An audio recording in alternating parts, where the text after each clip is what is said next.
hooyo ku dhaqan degmada Howlwadaag ee gobolka Banaadir ayaa waxaa loo diiday in gaadiid lagu geeyo goobaha caafimaad ee Muqdisho kadib markii saqdii dhexe ee xalay fool qabatay. Aabaha qoyska oo lagu magacaabo Abshir Maxamed Jaamac ayaa waxa uu ciidamada ammaanka ku eedeeyay in si xun ay ula dhaqmeen qoyskiisa.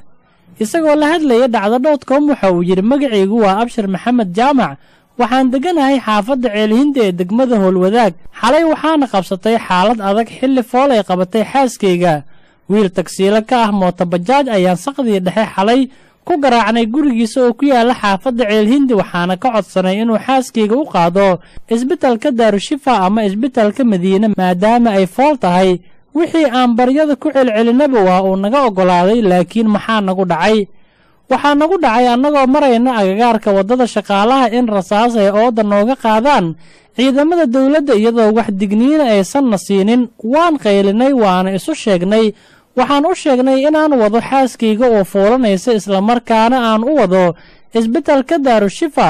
waxa ay yidhaahdeen soo lama socotiin in baabuurta loo mamnuucay si kumeel gaar ah. baan ku jawaabnay, haddaba waxay yidhaahdeen maxaad mooto bajaajka u soo kaxaysateen? waxaan ku celiyey inaan wadno xaaskeyga oo foolanaysa, macquulna aysan ahayn inaan lug ku geeyo isbitaalka Daarushifa.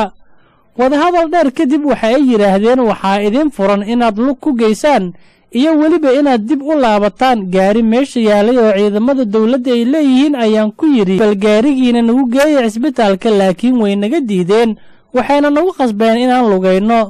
waxaan ka codsannay dawladda inay ogsoonaato ma jirto hooyo uu rabitaankeedu yahay inay foolato xilli ay xiran yihiin waddooyinka, waana wax kadisa arrintan noocan oo kale ah. laakiin marka tan oo kale ay dhacdo aan hooyooyinka lagu cadaadin inay lugeeyaan wakhtiga foosha.